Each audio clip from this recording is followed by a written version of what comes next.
Good evening.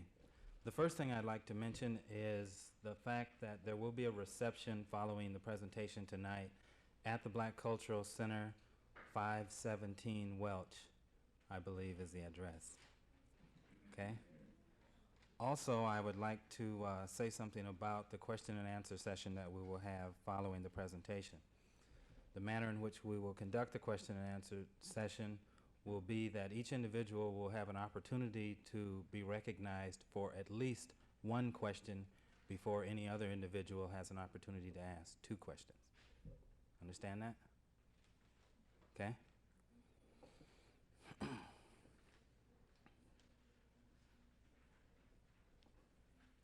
When Willie Mae Reed was running for mayor of Chicago in early 1975, a prominent black community newspaper, the Chicago Weekend, wrote that she is no ordinary candidate. For one thing, she was the first candidate for mayor under any party label other than Democrat or Republican to get enough signatures to obtain ballot status since the 1930s. She ran an energetic and widely publicized socialist campaign against the Daley administration. At 37, she has firsthand experience with the problems facing blacks and other working people. She grew up in the segregated southern city of Memphis, Tennessee, where she supported civil rights struggles that ended the segregated seating of blacks on city buses. After moving to Chicago, she became active in a West Side community group, Together One Community, organized around tenants' grievances. In 1970, Together One Community joined with other West Side groups to fight for the construction of low and moderate income housing.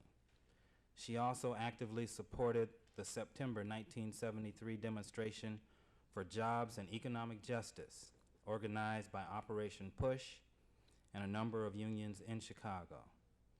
She helped organize the Chicago Women's Abortion Action Coalition, a group fighting for women's right to abortion. Ms. Reed has worked nearly all of her life as a kitchen worker in a hospital, a hotel worker, a garment worker, and a computer programmer. As a child, she spent 3 months a year picking cotton. She became an active socialist in 1971. In 1974, she was the Socialist Workers' Party candidate for United States Congress from Illinois' 1st District. Willie Mae Reed is a member of the NAACP and has made support of busing to achieve school desegregation a central issue in her campaign. She is campaigning across the country urging ratification of the Equal Rights Amendment. A major plank in her campaign platform called A Bill of Rights for Working People calls for diverting the money from military budget to provide needed jobs and social services. Her topic for tonight, the socialist answer to racism and the oppression of women. Willie Mae Reed.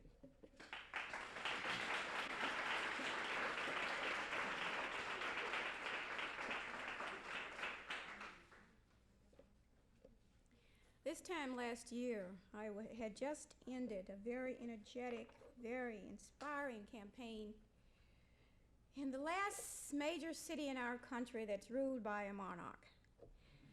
King Richard in Chicago.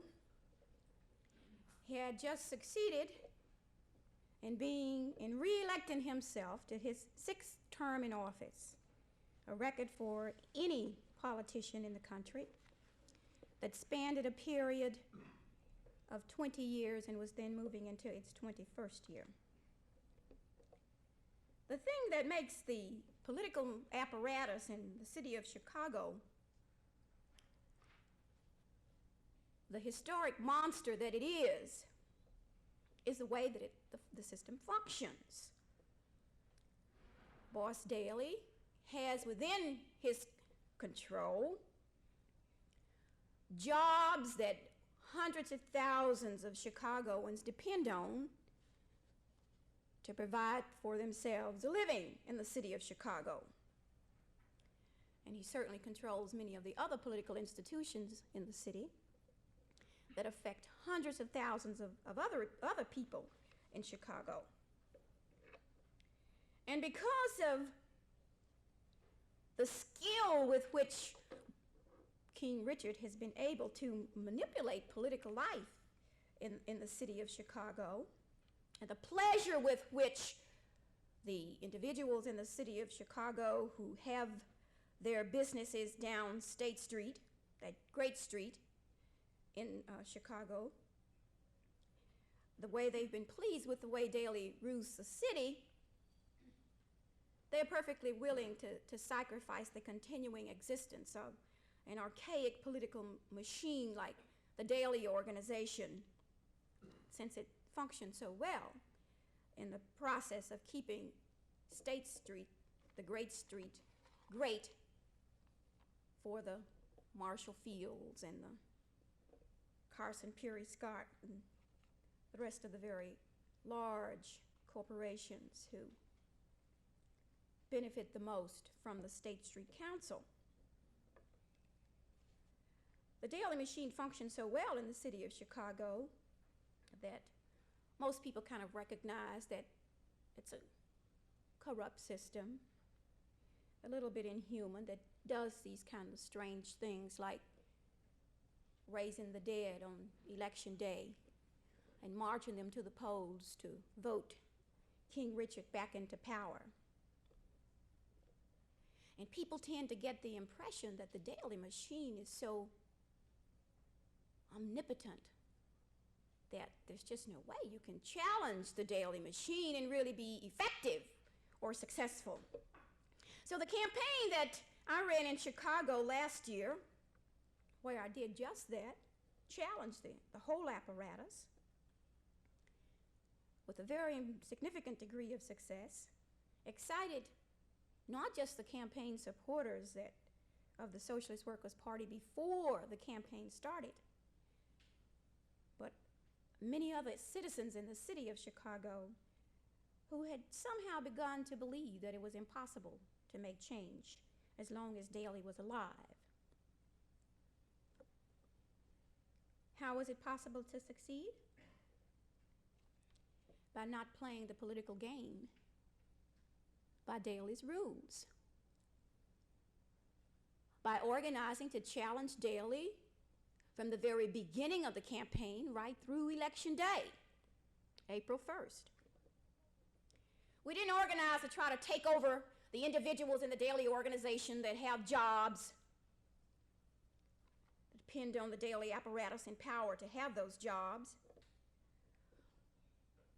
I didn't try to project in my campaign that it was going to be possible for me to turn around the number of patronage jobs in the city of Chicago and expand it in such a way so that there would be more people depending on my presence in office in order to survive in Chicago.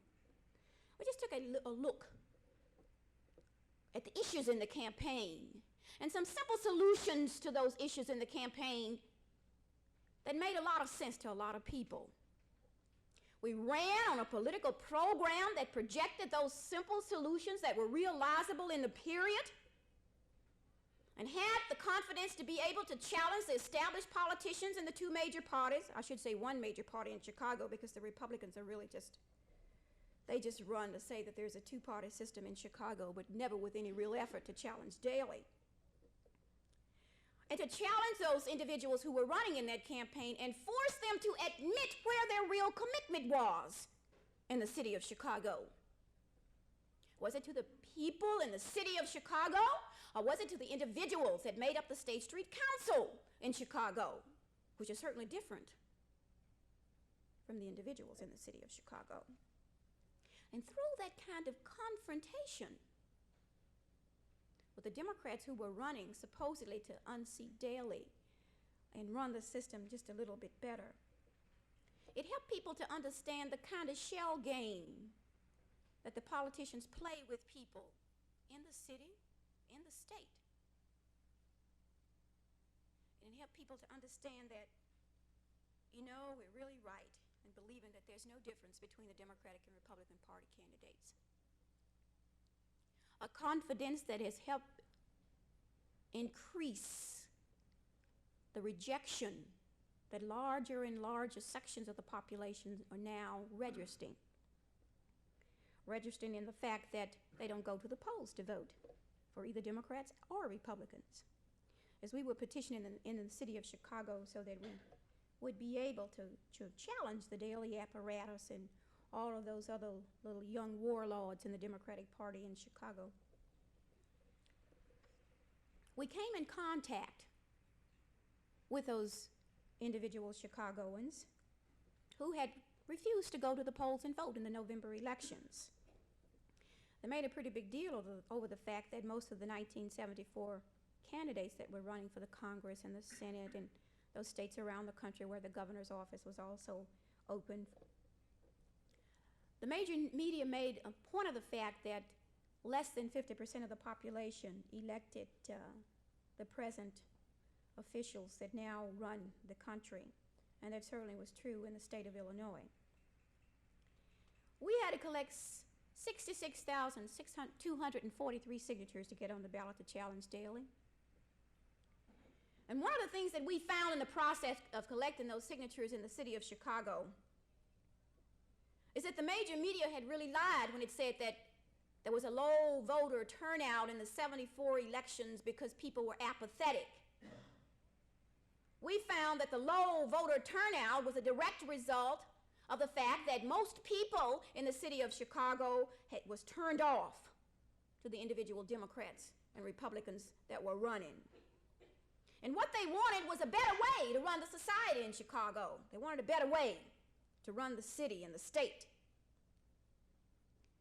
So in the 3-week period immediately following Election Day in 1974, and just before the Thanksgiving weekend, which is one of the coldest periods in the city of Chicago, as we stood on the street corners in all parts of the city and asked people to sign a petition to put a black woman who was a socialist on the ballot for mayor, many, many times people would stop and say, "Are you for real? Are you sure that it's a black woman really running that's a socialist?" And campaign supporters who were holding those petition boards would say, "Yes, we are very, very sure." Can you really, really swear that you're not campaigning for a Democrat? That was a very, very encouraging thing. It was so encouraging, in fact, that on Thanksgiving weekend, when we discovered we had collected those 66,000 signatures, you can realize how great we felt and just what kind of a victory party socialist campaign supporters really had. It was a kind of enthusiasm, the kind of inspiration that carried throughout the mayoral campaign. It was a kind of support that increased as we got closer and closer to Election Day. And finally, Daley had to, with all of the manipulations that go on in the municipal race in the city of Chicago, the Election Commission in Chicago had to at least count the votes that the socialist candidate got. And that's something new in Chicago, because they never counted the socialist votes before.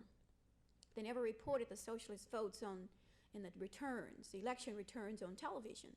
They never talked about it in the newspapers.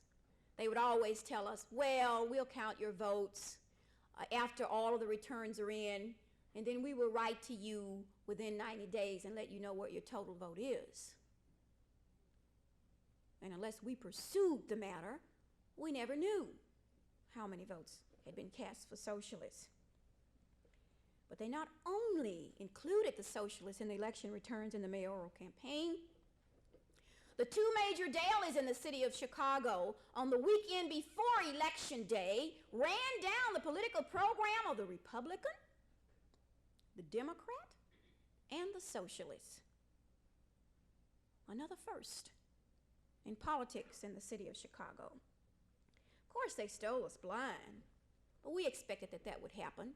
What was important was to convince the people in Chicago that Daley's machine could be challenged, and to set the example of how it could be challenged effectively and with success.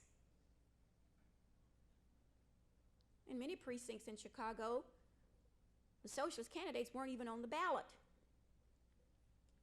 And the explanation that the election judges gave to individual voters who came in to vote for the socialist candidates was this: well, it's a black woman running. So the voter would say, so what? Well, this isn't a black precinct, so we don't have to have her on the ballot in this precinct. And in another area, they had the socialist candidates listed as Republicans. And the Republican candidates were listed as socialists. And then, of course, there were a whole line of individuals that are labeled Skid Row bums in Chicago that were marched into the polling places and held up in the booths so that they could pull the lever for the Democrats, all for the price of a bottle of wine. These are the kinds of irregularities that went on election day. They worked very hard to make sure that the socialist campaign would have absolutely no opportunity of being able to record the 5% that would make it unnecessary for us to have to go out in the next mayoral election and collect 66,000 more signatures in order to get on the ballot. So what we found is that there was an arbitrary division in reporting the amount of signatures, the amount of votes we did get. They say that we got 2.5%, a nice breaking even point. 2.5% of the vote. We got the tally sheets, of course, at the end of the election, about 90 days afterwards, and found that in the majority black precincts, we got 5 to 7% of the vote. In the area where we were able to open up a second campaign headquarters, we got 14.5% of the vote. An indication that if there is an alternative that is projected, that people see as viable, it gives them something to be for instead of just something that they protest against. It's that kind of growing support for an alternative in our society today, an alternative that's clearly identified as socialist, that the Socialist Workers' Party in the city of Chicago has been able to increase its size from 1 to 2 at the end of the mayoral campaign to presently 5 campaign headquarters in that city. The Daley machine still rules. It still uses the same outdated, outmoded methods of operation because it serves a very basic need in the city of Chicago.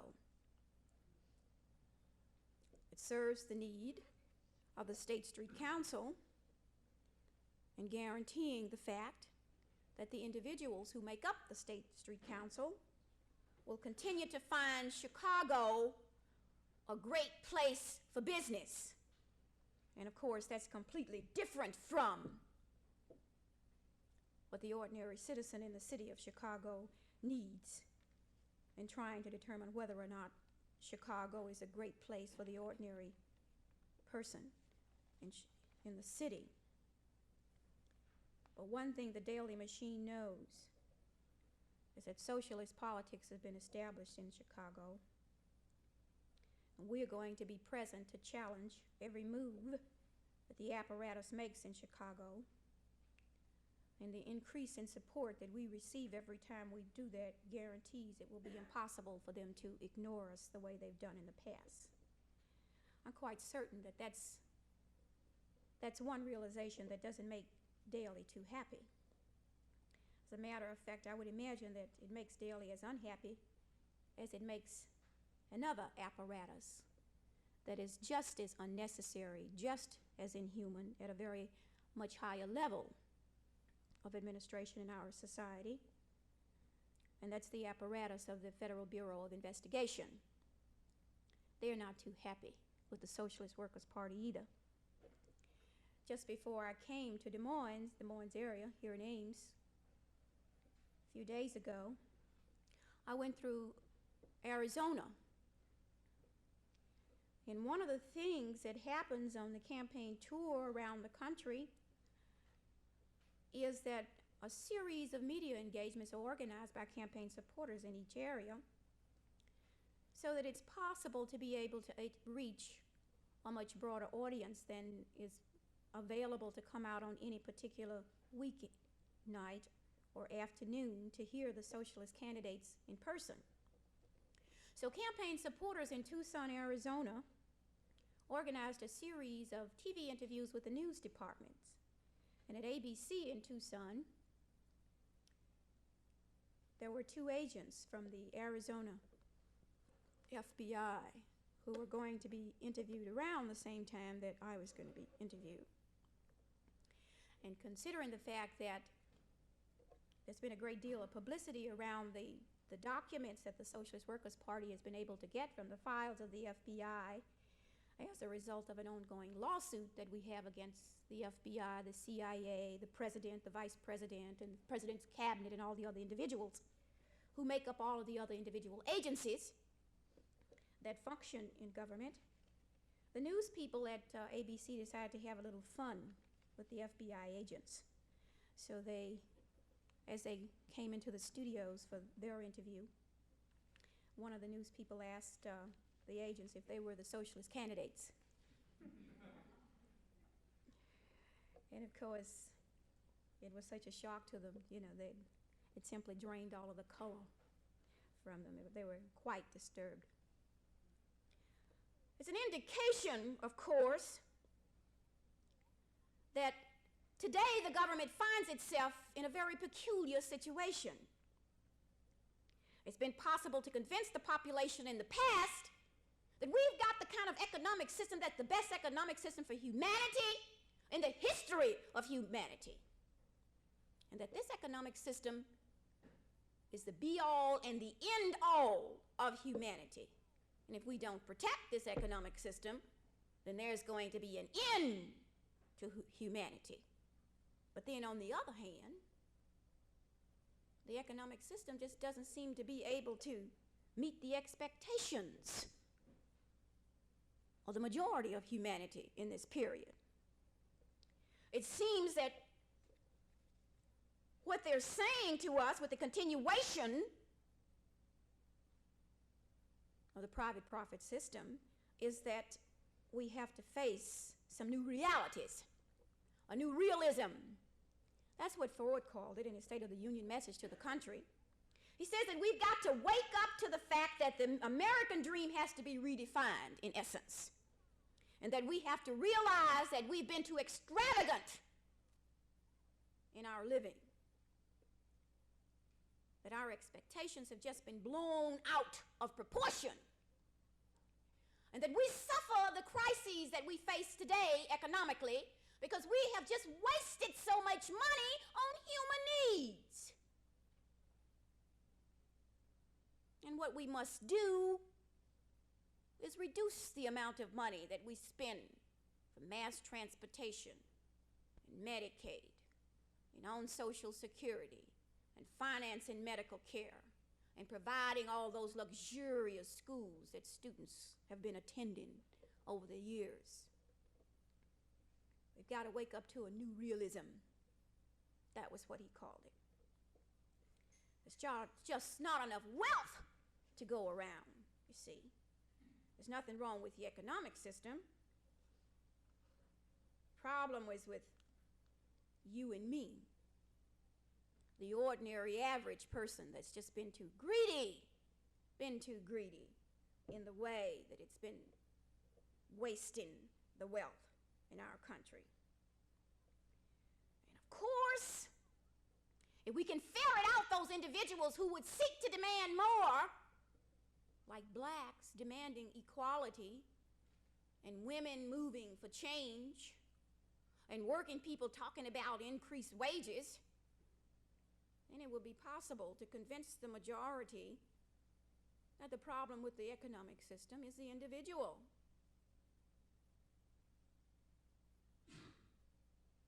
And of course, the role that the FBI and the CIA and the National Security Agency and Army Intelligence and the rest of the other 30 to 35 different agencies that most of the American population knows nothing about is to guarantee that it is possible to identify that developing resistance in the population and isolating those individuals who might be involved in that resistance to make sure that no kind of organized protest really gets off the ground. Really gets off the ground. As the population began to wake up to the lie of why we were involved in Southeast Asia with the publishing of the Pentagon Papers, as the population began to see just exactly what kind of priorities our government has with the Watergate scandal, the continuing investigations into the FBI and the CIA,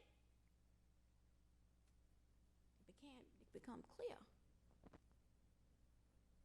that you and I had better develop a very healthy suspicion of the kinds of reasons the government was giving us for its activities. And that's what we began to do. We began to question, what are we really fighting in Southeast Asia? Is it communism the way they told us? Well, over 1 million Americans didn't believe that. They just didn't believe that we were fighting communism, because it became very clear that that was not what we were fighting. They began to get a little worried that 1984 was happening in 1975, 1974, 1973. And a lot of the lies were being just exposed hand over fist, like a snowball rolling down the mountain. Scandal after scandal, exposing the reality of the way the government worked, showing very clearly that everything that our government was involved in right here in this country and around the world was very un-American. We're spending millions and billions of dollars doing the exact opposite of what the American population has been trained to believe the United States is. We were trampling democratic rights. We were rolling over and annihilating humanity. And it didn't have one thing to do with fighting communism. It had to do with propping up large U.S. corporations around the world to guarantee the continuing existence of those corporations so that the owners of those corporations could continue to reap more and more money. Socialist Workers' Party and many, many people who consider themselves radical felt that this was a reality for a long time. So when the Socialist Workers' Party filed its suit against the government, we didn't say, what have you been doing to us? We say that we feel that the harassment that individual socialists have been feeling on the job and at home and in the population as a whole because of their political views is a conscious program that has been coordinated nationally, and we demand that it stop. The government replied, "You're right. There has been a national campaign of harassment against socialists. It's a part of COINTELPRO. That's the code name for the counterintelligence program that was implemented by the Federal Bureau of Investigation to keep track of individual organizations involved in any kind of a movement for social change, whether it was the black movement or the anti-war movement or the socialist movement." They said, "Yes, we've got a program on you socialists. It's called the SWP Disruption Program. And what we do in this program is we sit around in meetings like this and pretend that we're interested in socialism. And then we write down memorandums that we file away that say what you said, how many people you spoke to, what was the racial and sexual composition of the audience, and gives a detailed description of what the individual spokesperson had to say in the talk.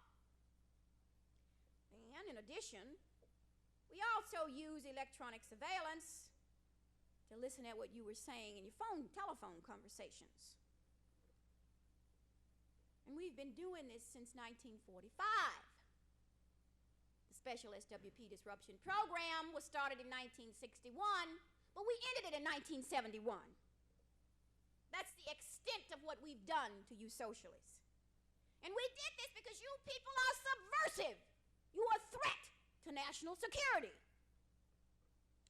Well, that didn't answer the questions that we projected to the government and that whole series of questions that came out of the lawsuit. We didn't just ask them about electronic surveillance. We didn't ask them about sitting around in meetings. We asked them if they had been involved in any other activities, legal or illegal, that violated our right to have a political point of view that was different from government policy.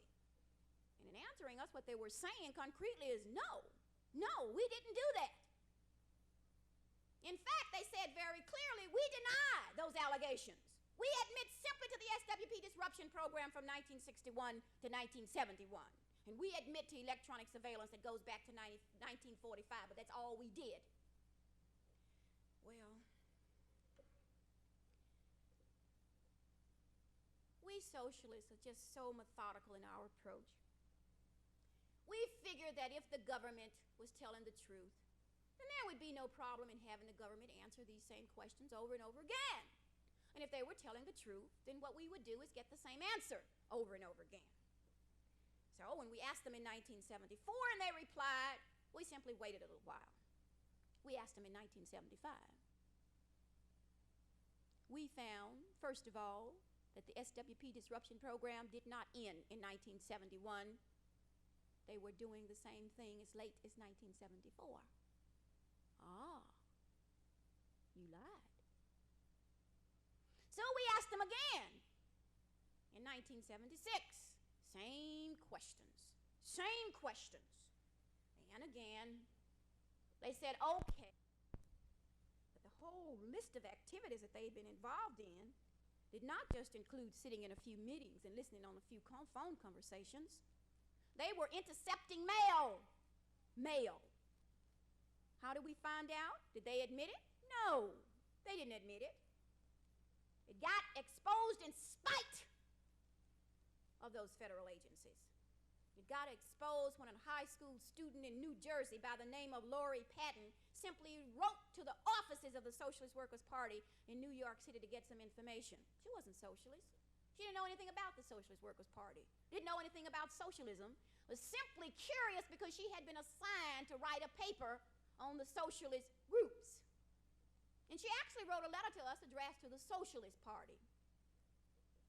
But because the government watches the mail, knows where we're located, knows how to send us our mail, even if you write to us and you don't have the right address on it, they intercepted Lori Patton's letter. And being paranoid the way they are, you see, they figured they'd better move fast so that another socialist wouldn't be developed, you see, that would somehow affect her classmates.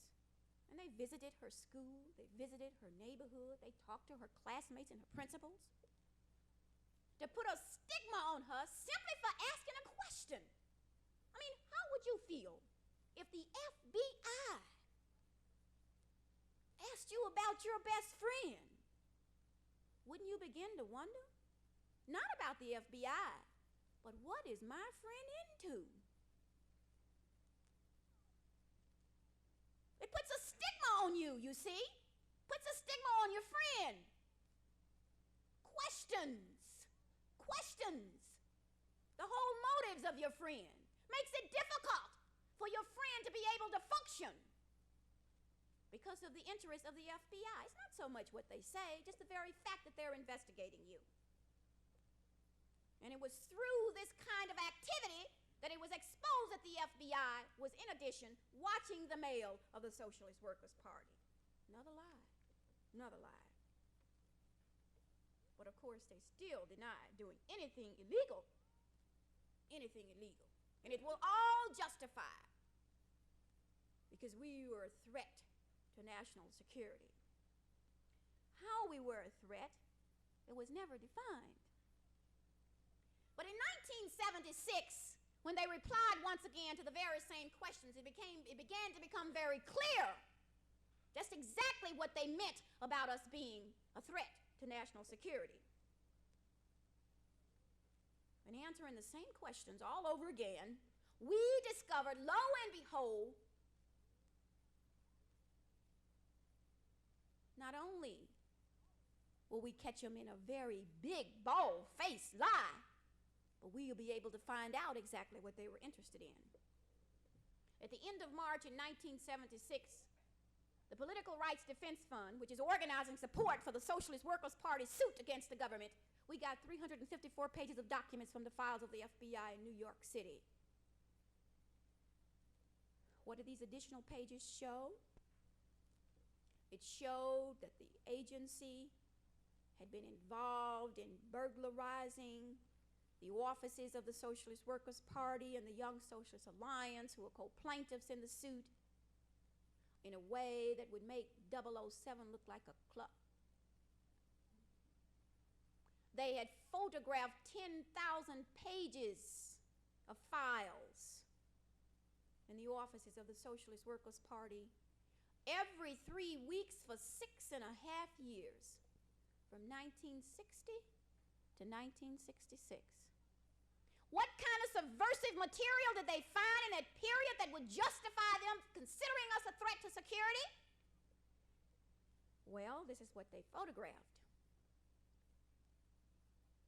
They photographed the names and addresses of members of the Socialist Workers' Party and the Young Socialist Alliance. They photographed names and addresses of the employers of the Socialist Workers' Party and the Young Socialist Alliance. They photographed the names and addresses of individuals who were contributing money to the Socialist Workers' Party election campaigns. Very subversive stuff. Very subversive stuff. And those burglaries every 3 weeks for 6.5 years total 92 separate burglaries on the very same premises. An activity that made it very clear that officials at all levels of government was perfectly aware of what was going on and approved of that activity. There is a sentence on every document,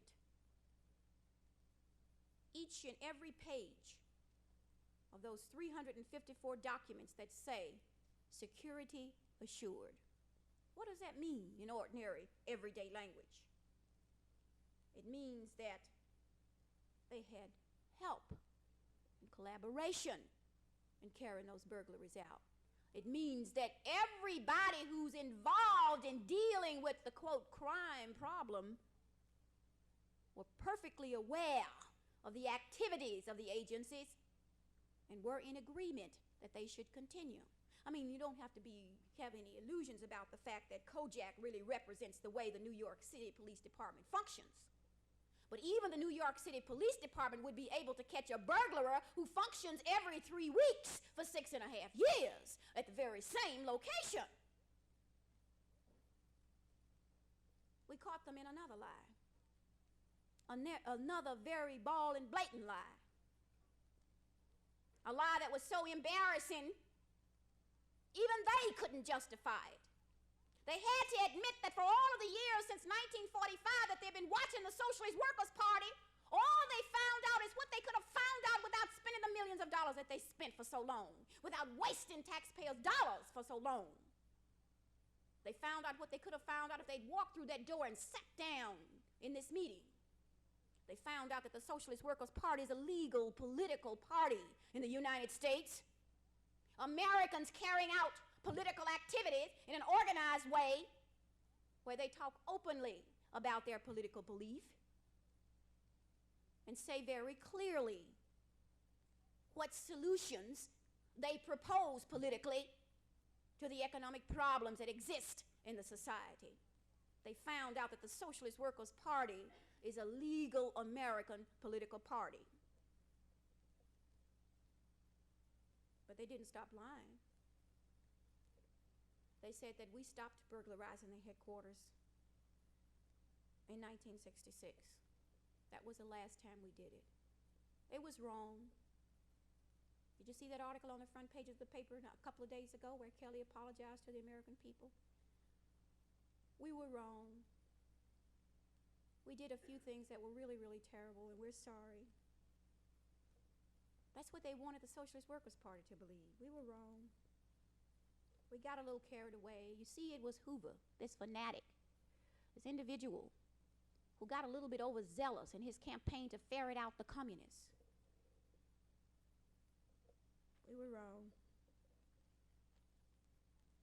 But we don't believe him.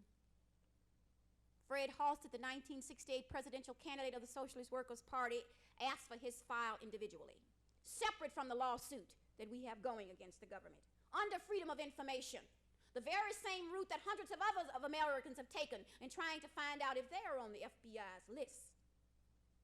Fred Halstead got 600 pages of documents. Pages of documents that reveal that the government has been following him around as late as 1975. They told us they stopped in 1971.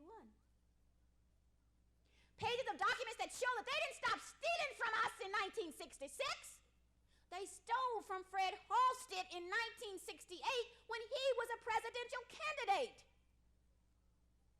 They stole his briefcase out of his automobile while he was on a campaign tour as a presidential candidate. They stole it out of his automobile in California while he was on tour. And when they were finished going through all of the papers in that briefcase, did they notify Halstead that his briefcase might have been lost? No. They sent his briefcase to New York, to the FBI agencies there, so that they could go through it and keep what they want and then supposedly destroy the rest. Violated the criminal code of California and the criminal code of New York, and then a federal law. The law that deals with interfering with the presidential candidate. They lie. They steal. The question becomes posed immediately. Did they kill Martin Luther King? Malcolm X? We know that the government was involved very, very centrally, very, very aggressively in the campaign to assassinate Fidel Castro. We know that the government was very much involved in planning out the assassination of Patrice Lumumba in Africa, and he was assassinated. We know that it was government money through the Central Intelligence Agency that financed the overthrow of Allende in Chile. We know that the government seems to be very much involved in every kind of dictatorship around the world. While the whole world is in an uproar about the executions that took place in Spain, you couldn't hear the voice of the United States government anywhere among the protests. We were much more concerned about the planes in Spain at the time.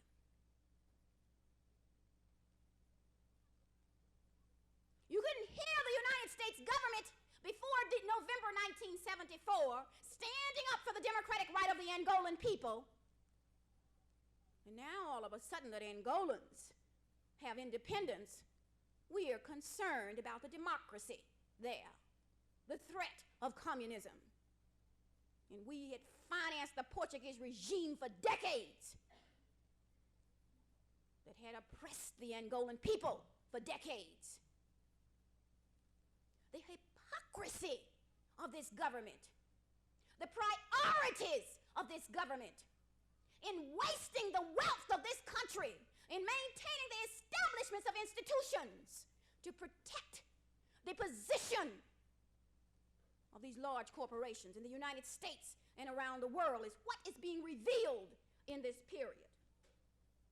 The kinds of priorities that they will spend billions of dollars on. I saw an ad in the paper in Pittsburgh. Talked about how much the FBI will pay to keep its staff intact. Considering the fact that the FBI has a slightly less than nice image, they felt that the way to approach the problem is to begin to move toward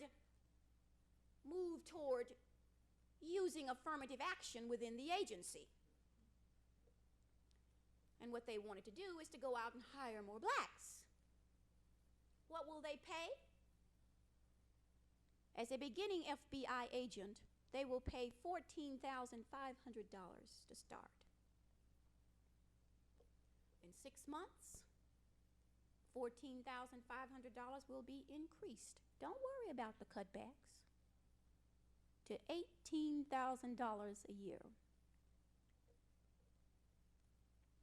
Cost of living going up? Don't worry about it.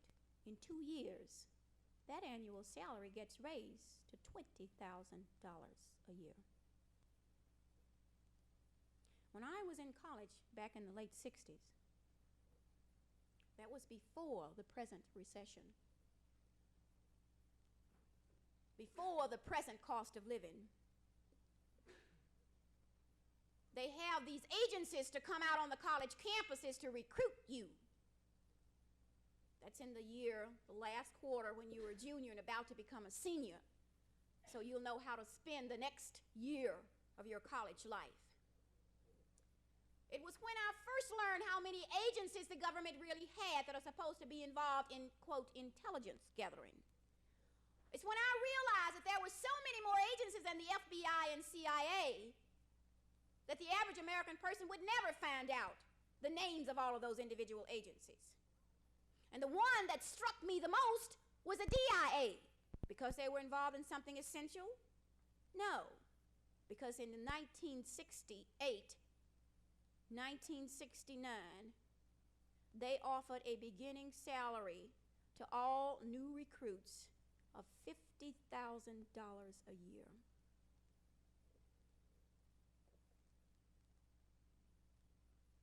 That's why our government's priorities are. You think they've cut back on the salaries of the agents who are functioning in the interest of the government now? No. They haven't cut back. How do we know? Because they refuse to print the amount of money that's spent on the FBI's budget each year. Isn't that the agreement that the Senate Intelligence Committee made with the president? Do not expose the actual amount of money being spent on financing the FBI. It's a threat to security. That's a very convenient phrase. Don't tell us what you're doing with our money. It's a threat to security. Whose security? Certainly not ours. They had an article in the paper that said that $7 million are spent on informants. Now, informants are not the individuals who work full-time for the agencies. They're just the ordinary average American person that takes a couple of hours out of their day and goes sit in on meetings and then write down memorandums and mail them in to the agency, but continue the rest of their day-to-day activities. Those are the informants. $7 million. $7 million. A tiny tip of the amount of wealth that's being spent in our society today. A need that the politicians in both parties are in total agreement with.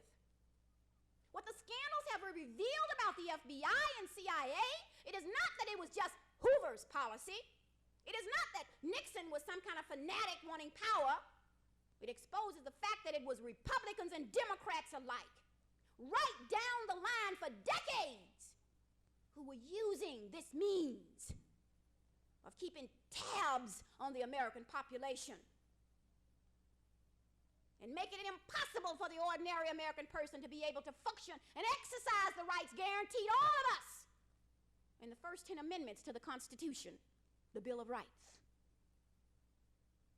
A practice and policy which is absolutely essential to guarantee that the political solutions that these politicians will project at any time will be implemented without there being any challenge whatsoever.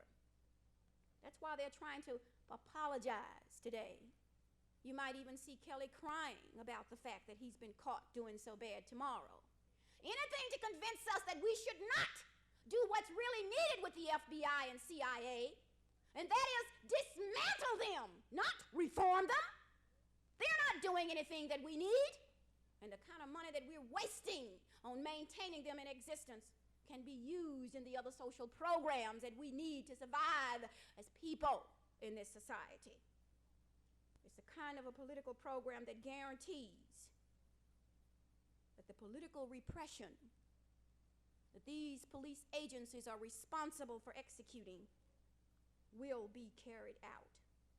It's part of the political thrust of both political parties in this economic period.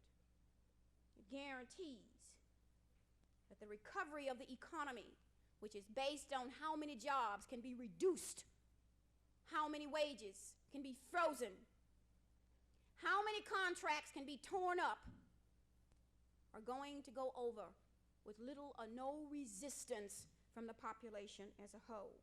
What makes it necessary for the candidates who are running for president in their party, both Democrats and Republicans alike, to speak not in favor of black rights or women's rights in this period, but to guarantee that they help support the confusion around those questions. Desegregate the schools, although it's a 22-year-old law? Oh no! You see, we've got this little minor problem that makes everything impossible. It's called a bus, a yellow school bus. It's such an unmanageable vehicle that it creates all kinds of disturbances. And we just can't implement the school because this vehicle somehow functions all by itself. It jumps up and destroys itself with stones. And it gets so unmanageable, it even shakes up the black children that ride it to school. We can't desegregate the schools now.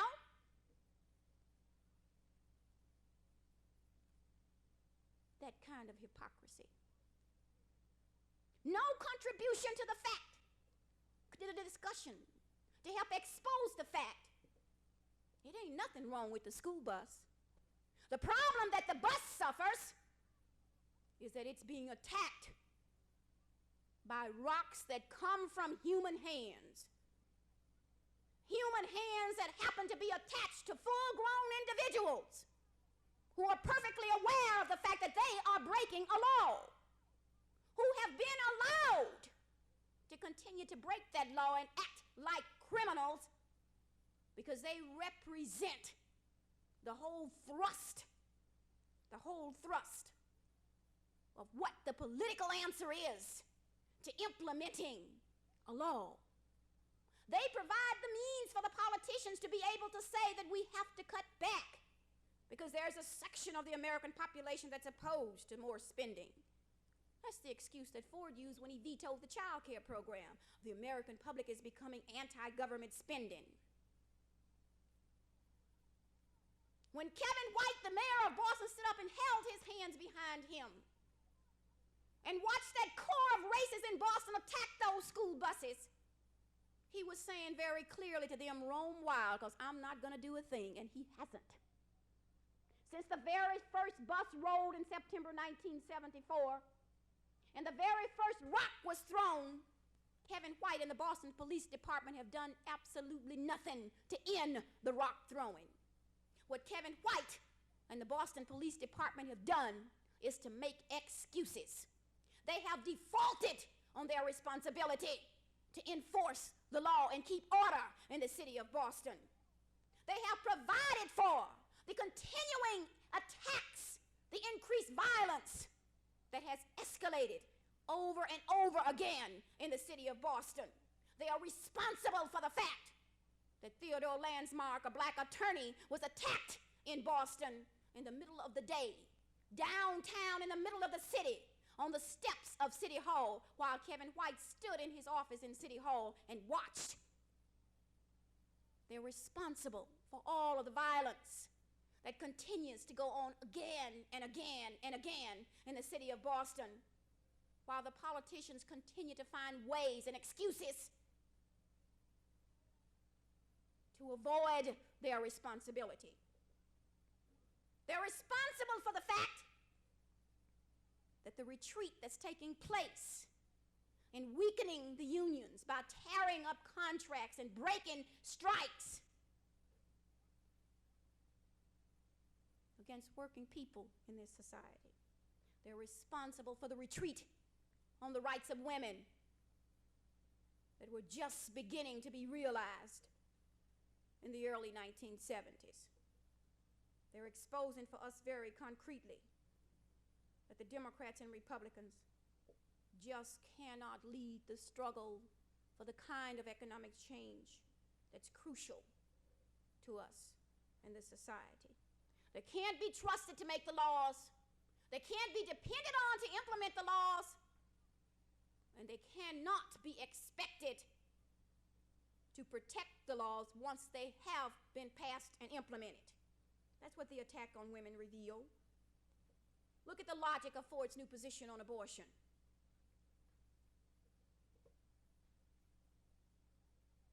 If you listen at what he says, you can equate it with his position on school desegregation.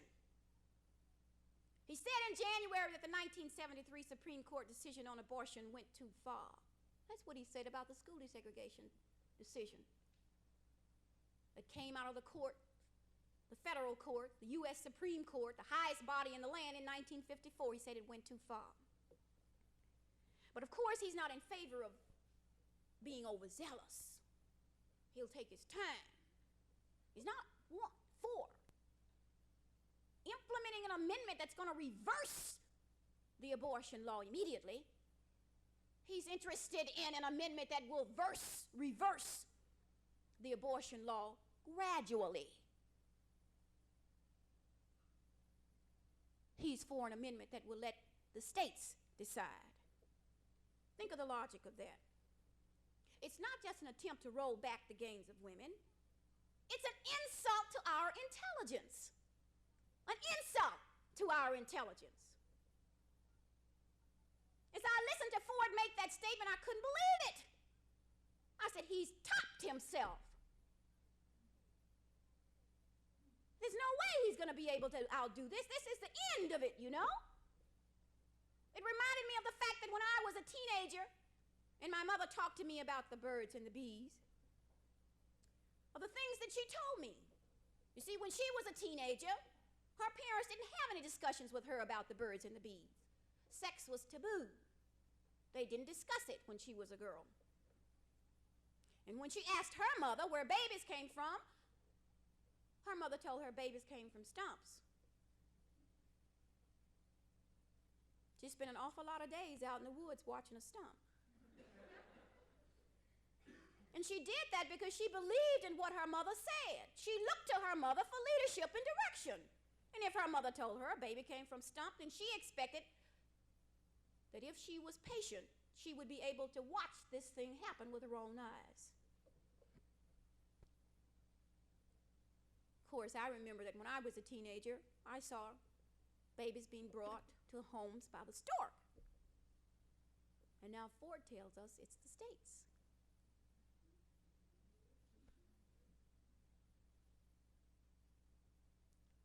There's nothing really complicated about the whole question. It's a very, very easy decision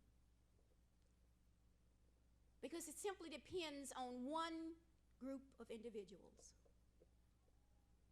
Childbirth is the sole decision of the individuals who are capable of bearing children. And it's not the states, it's not the storks, and it's not the stumps.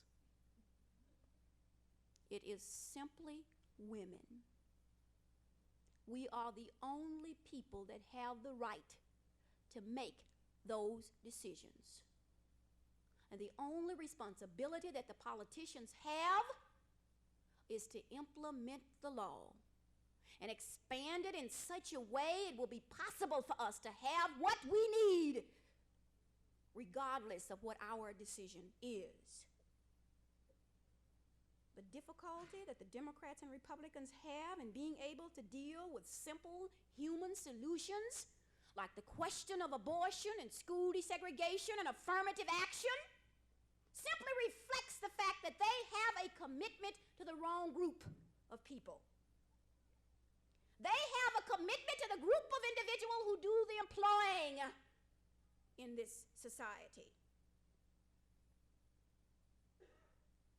And the shell games that they play with our support by trying to say they represent the group of individuals who are employed is a conflict that's being revealed in the present economic crises. The basic conflict to whether or not the wealth that's produced in this society is going to be spent on programs of human problems, or whether they're going to be spent on supporting the institutions that squeeze us to death, private profit.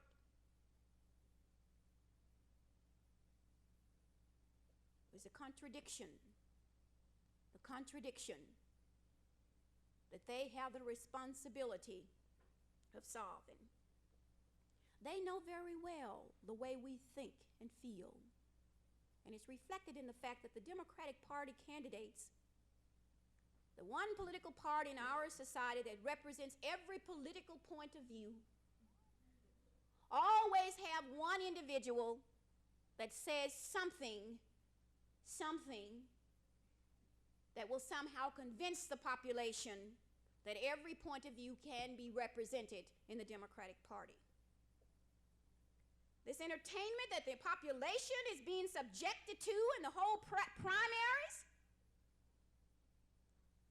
is a real indication of just how concerned they are about us. We had 11 candidates running at one time. Every section represented.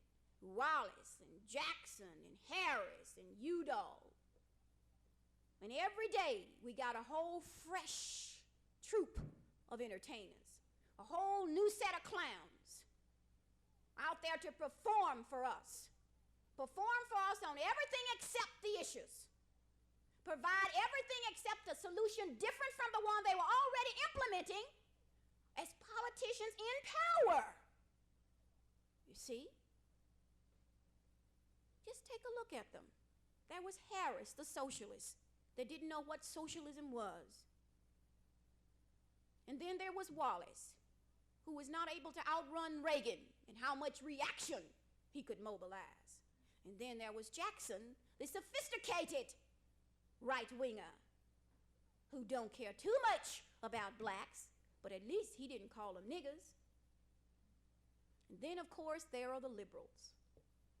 Those great, great people that love black people so much and are such great friends of labor and care so much about women. They're looking for brand new labels that represent the kind of a political image that won't be damaging to them getting votes. Isn't that what Mo Udall said? Don't call me a liberal. Call me a progressive. Progressive for who? I mean, he doesn't want to be identified with abortion and busing and drugs. It's much better if he is a liberal, or not a liberal, but a progressive. And then, of course, the whole hope of the nation, if you're going to support the Democratic Party, rests with the paradox of the front runner, who's been able to amass about as many votes, as many delegates, as there has been an accumulation of uncommitted delegates. That's the millionaire from Georgia who calls himself a farmer. The politicians who's entered peanuts into the political game. The politicians who's so sincere and so human and so concerned that while Rome burns, he fiddles on both sides of the issue. He walks around with a human face that looks like a facial expression that is the direct result of a constant diet of nothing but peanut butter.